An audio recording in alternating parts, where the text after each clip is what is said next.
News 18 India. जय श्री राम। ये जय श्री राम विशेष जय श्री राम है क्योंकि ये अबू धाबी से है और ये आज का शो सबसे खास है क्योंकि मेरे पीछे जो आप मंदिर देख रहे हैं ना, ये अबू धाबी का मंदिर है। ये वो मंदिर है जिसका उद्घाटन प्रधानमंत्री नरेंद्र मोदी द्वारा किया जाएगा। तो अबू धाबी से देश नहीं झुकने देंगे के इस स्पेशल ब्रॉडकास्ट में आप सभी का स्वागत है। मैंने आपको बताया मौजूद है अबू धाबी के उस मंदिर में जो पश्चिम एशिया का सबसे बड़ा हिंदू मंदिर है।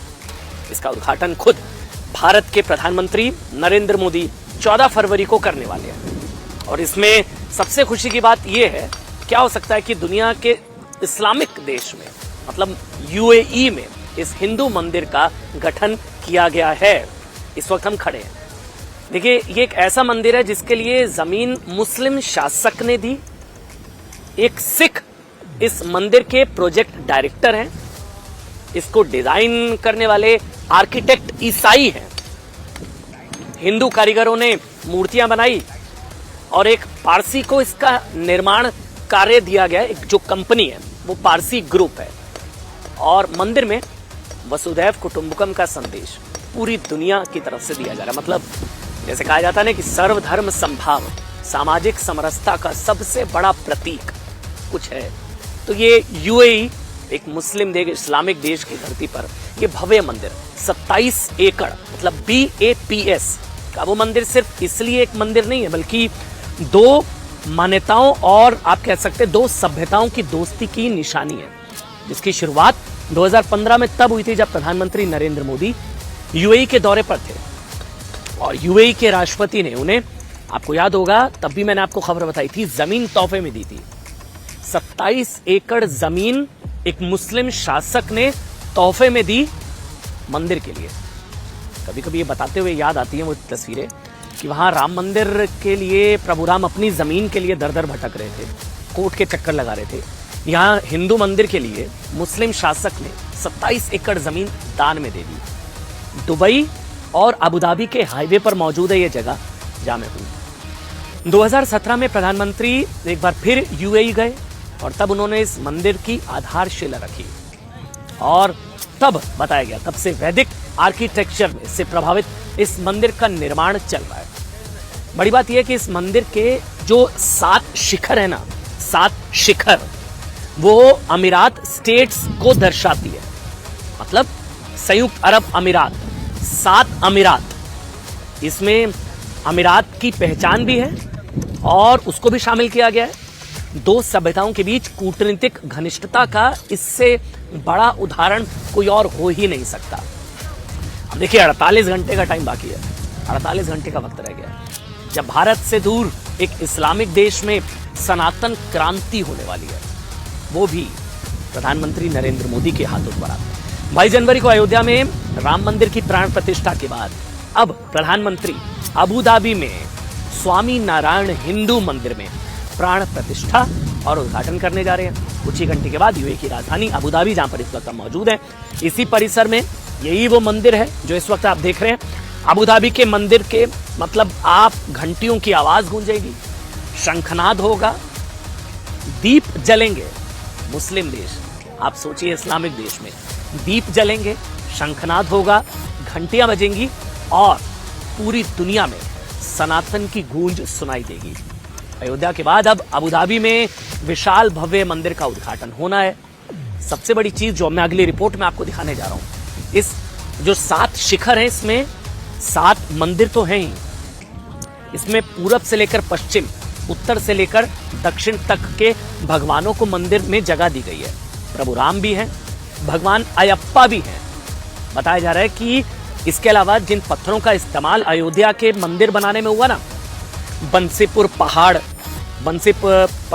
पहाड़, राजस्थान के जो गुलाबी पत्थर है, उन्हीं पत्थरों का इस्तेमाल इस मंदिर में भी किया गया। रिपोर्ट देखिए आप।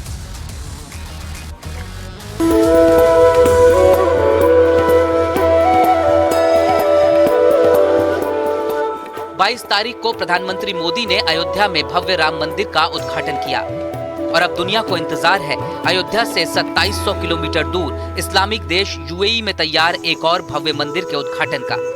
48 घंटे से भी कम वक्त बचा है जब अबू धाबी में पीएम मोदी इसका उद्घाटन करने वाले हैं। प्रधानमंत्री नरेंद्र मोदी इस भव्य मंदिर का बुधवार को उद्घाटन करने के लिए अबू धाबी जाएंगे। ये मंदिर बड़ा ही भव्य स्वरूप लिए हुए है, लेकिन उससे पहले न्यूज 18 इंडिया आपको मंदिर के अंदर की भव्यता दिखा रहा है।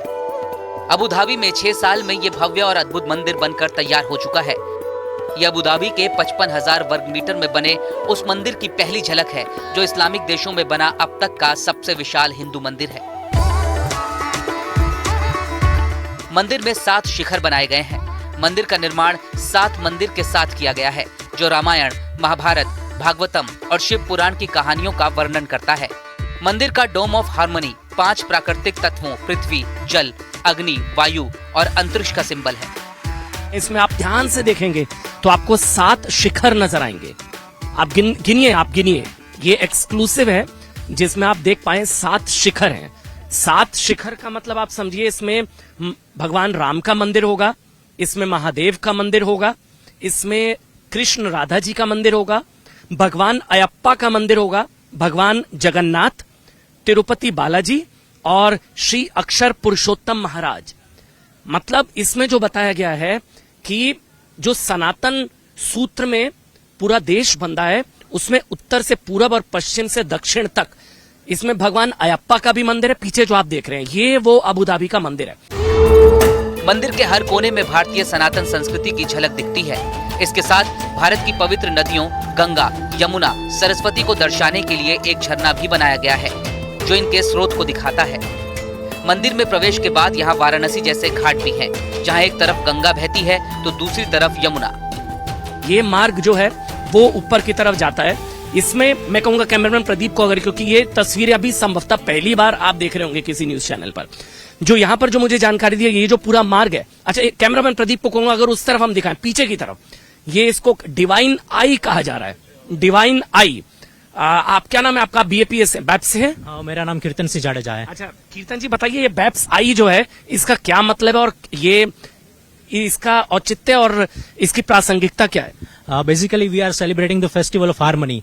ये एक संवादिता का उत्सव है, इसलिए यहाँ पे जो आप सामने देख रहे हैं वो है, वहां से 3 नदियां बहती है, गंगा, यमुना और सरस्वती, और वो मंदिर के साथ ही जाती है। ये जो बीच में है वो है द डिवाइन आई। उसका मतलब ये है कि जब आप इस आई के उस पार जाओगे और वहां से देखोगे तब आपको मंदिर दिखाई देगा। आइए दिखाएंगे, आइए आपको दिखाएंगे जो बताया जा रहा है। 1 मिनट रुकिए प्रदीप, ये देखिए गंगा, जमुना और सरस्वती। मंदिर में जब आप एंट्री लेंगे यहाँ पर, इसमें गंगा जी हैं, सरस्वती हैं और यमुना जी हैं। और यही गंगा और जमुना बताया गया कि ये पानी विशेष तौर पर लाया गया वहां से। जी हाँ, ये पानी वहीं से ही लाया गया है और फिर यहाँ पे मिश्रित किया गया है। ये पानी यहां पर मिश्रित किया गया। देखिए मैं एंट्री आपको दिखा रहा हूं। इसके बाद ये डिवाइन आई, ये जिसका जिक्र किया जा रहा है, इस आई के मतलब इस आंख से आप देखेंगे तो भव्य मंदिर, कैमरामैन प्रदीप आपको दिखाएंगे। इसका क्या मकसद है? This is a divine I. यहाँ से आप देखोगे तो आपको हार्मनी यानी कि संवादिता की भावना से पूरा मंदिर दिखाई पड़ेगा। यही उसका मकसद है। अच्छा देखिए, अभी मैं हूं जहां पर, वो मैं आपको बाद में बताऊंगा, लेकिन पीछे आपको लग रहा हो जैसे किसी घाट पर बैठा हूं मैं। ये जो घाट, वाराणसी के घाट जिस तरह से बनाए गए हैं, और ये गंगा जी बहती हुई, मां गंगा बहती हुई वाराणसी का घाट, ये आपको अचंभा होगा जानकर कि मैं अबू धाबी के उस मंदिर में हूं जिसका उद्घाटन प्रधानमंत्री द्वारा 14 फरवरी को किया जाएगा। देखिए ये खास क्यों है? पीछे की तरफ अगर आप देखेंगे, जैसे वाराणसी में घाट बनाए जाते हैं ना, कुछ उसी तरह का भाव यहां पर देने की कोशिश की गई। और ये कलकल बहती मां गंगा, बताया गया कि मां गंगा और जमुना जी का पानी विशेष तौर पर लाया गया। गंगा जी, यमुना जी और सरस्वती जी, सरस्वती प्रकाश के रूप में मंदिर में आती हुई, गंगा जी, यमुना जी। मंदिर के एक तरफ अगर आप देखेंगे, right hand side Ganga ji, left hand side Yamuna ji बहती हुई, और ये गंगा जी का पानी, और ये पूरी तरह से घाट का रूप इसको दिया गया है।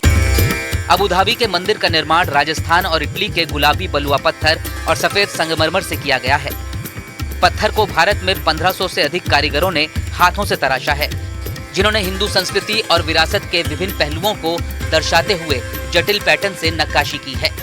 पूरा मंदिर, ये जो पूरा जो 27 एकड़ में फैला मंदिर है, ये पूरे मंदिर में अलग अलग तरह से इसी तरह भगवान की मूर्तियां उकेरी गई हैं और सबसे ज्यादा महत्वपूर्ण इसमें यह चीज बताई जा रही है कि भगवान की मूर्तियों को उकेरने के अलावा यहाँ पर जो धर्म में जो वैल्यूज होती है, यानी कि अनुकंपा, इसके अलावा विश्वास, इसके अलावा करुणा, उनको भी एक तरीके से आकृति के रूप में दर्शाने की कोशिश की गई है। ये देखिए, यहाँ पर गणेश जी हैं, ऊपर भगवान विष्णु हैं, भगवान विष्णु अलग अलग रूप में, यहाँ गणेश जी अलग अलग रूप में, और इसके अलावा ब्रह्मा, इसी तरह से अलग अलग तरीके से ये पूरा मंदिर जो है आपको वो भाव देता हुआ नजर आ रहा है। पश्चिम एशिया के सबसे बड़े हिंदू मंदिर की नींव भी प्रधानमंत्री मोदी ने ही साल 2017 में रखी थी, जब वो यूएई के दौरे पर थे। इस मंदिर की ऊंचाई 108 फीट है, जिसमें 40,000 क्यूबिक मीटर संगमरमर और 180,000 क्यूबिक मीटर बलुआ पत्थर लगा है। इसके बनने में करीब 700 करोड़ रुपए खर्च हुए हैं। मंदिर के डिजाइन में 7 शिखर है, जो यूएई के 7 स्टेट्स के प्रतीक है। मंदिर की एक और खास बात यह है कि इसकी जमीन मुस्लिम शासकों ने दान में दी। एक सिख इस मंदिर प्रोजेक्ट के डायरेक्टर हैं। इसका डिजाइन बनाने वाले आर्किटेक्ट ईसाई हैं।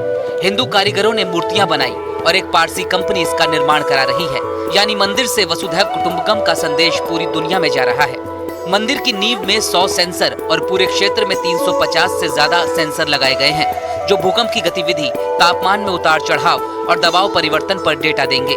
मंदिर के अंदर लकड़ी और फूस से बना फूड कोर्ट बनाया गया है। संयुक्त अरब अमीरात के अबू मुरीखा क्षेत्र में ये मंदिर मूल रूप से 5.4 हेक्टेयर भूमि पर बनाया गया है। सामुदायिक हॉल और पार्किंग क्षेत्रों को शामिल करने के बाद मंदिर परिसर को 11 हेक्टेयर में बढ़ा दिया गया। मंदिर में लगाई गई सभी मूर्तियों को हाथ से बनाया गया है और नक्काशी की गई है। मंदिर के उद्घाटन में शेख मोहम्मद महन स्वामी महाराज के साथ भारत और संयुक्त अरब अमीरात के कई बड़े अधिकारी भी शामिल होंगे। बहुत भव्य सोनू जी, बहुत भव्य, मतलब लग रहा है जैसे अयोध्या आ गए हैं। बहुत अच्छा लग रहा है मुझे। मैं अभी तो मैं अंदर जाऊंगा, जी जी जी। पर बाहर से मैं देख रहा हूँ, ये तो कुछ बहुत ही अलग दुनिया है और बहुत खुशी की बात है कि दो देशों में इतना अच्छा सद्भाव है। ऐसे ही होना चाहिए। एमिरेट्स यूएई का जो प्यार जो दिख रहा है इसमें, और जो हमारे देश का जो गुडविल हमारे देश की जो बनी है, इससे हम किस को खुशी नहीं होगी। मुझे बड़ी खुशी हो रही है कि इतना अच्छा जमाना हम और आप देख रहे हैं और हम ये सौहार्द देख पा रहे हैं। और ये एक मुझे बता, आपको जाना है, मैं देरी भी नहीं होने दूंगा।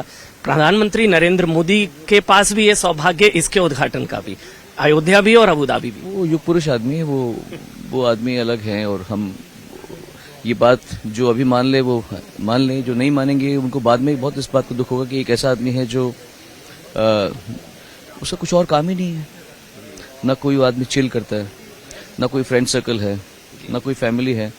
आप सोचिए, मतलब हम सबको जरूरत पड़ती है कभी न कभी किसी दोस्त की या किसी पर ये आदमी अलग है। ये आदमी चाहते हैं कि भाई हमारे देश का नाम दुनिया में हो, तो बड़ी अच्छी बात है। मुझे बहुत कुछ ये सब जो चीजें हैं, ये लोगों का जो हमारे देश में जो पॉजिटिविटी है सब धर्मों को मानने की, वो सब अब बाहर भी सब दिख रहा है। तो बड़ी सोनू जी, अभी मैं आपके साथ चल रहा हूँ, एक तरफ गंगा जी हैं, एक तरफ यमुना जी है, और हम सरस्वती पे चल रहे हैं। ये सरस्वती हाँ, जी हाँ, वो भी इस पे चल रहे हैं। चलिए। उद्घाटन के बाद 18 फरवरी 2024 से मंदिर के कपाट आम जनता के लिए खोल दिए जाएंगे। वहीं संयुक्त अरब अमीरात में रहने वाले लोग मंदिर की वेबसाइट और ऐप पर पंजीकरण कराने के बाद 1 मार्च 2024 से मंदिर में दर्शन कर सकेंगे। इसकी वजह यह है कि उद्घाटन के बाद भारी संख्या में विदेशी श्रद्धालु अबू धाबी के मंदिर में दर्शन के लिए आ सकते हैं। ऐसे में यहाँ भारी भीड़ हो सकती है। उसी से अबू धाबी मंदिर महोत्सव के जय। देखिए, महोत्सव है, ये उत्सव है। जैसे एक रामोत्सव था अयोध्या में, ये एक उत्सव की तरह है। मेरे साथ कुछ लोग हैं, इन लोगों ने वॉलंटियर किया है। बताया जा रहा है कि ऑफिस से छुट्टी उट्टी लेकर आए आप लोग। हाँ, 20-20 दिन का छुट्टी है और सब जितने भी हरिभक्त आप देख रहे हैं, वो सब पूरी कंपनी में किसी ने छुट्टी नहीं दी तो वो बॉस को सीधा बोल के आए, अगर छुट्टी दे तो हम रिजाइन रख के आएंगे, लेकिन ये सेवा में जाएंगे जाएंगे जाएंगे। नहीं तो 20 दिन पगार वगैरह कुछ नहीं मिलेगी? नहीं मिलेगी। एक्चुअली ये जो पूरे साल की छुट्टी मिलती है ना, वो पूरा हमने इधर ही यूटिलाइज कर दिया है, स्पेशली इस इवेंट के लिए। और कितने सालों से हम लोग वेट कर रहे थे कि ऐसा कुछ बड़ा इवेंट आए हमारे लिए, ताकि हम लोग जीसीसी में, स्पेशली जीसीसी में कुछ ऐसा जगह बने हमारे लिए कि जिधर हम फ्रीली जा सके। फ्रीली हम लोग, मतलब 20 दिन की ऑफिस से छुट्टी मिली तो आप लोग यहाँ सेवा के लिए आ गए? हाँ, सेवा के लिए आए, सेवा के लिए आए और 20 डेज के लिए।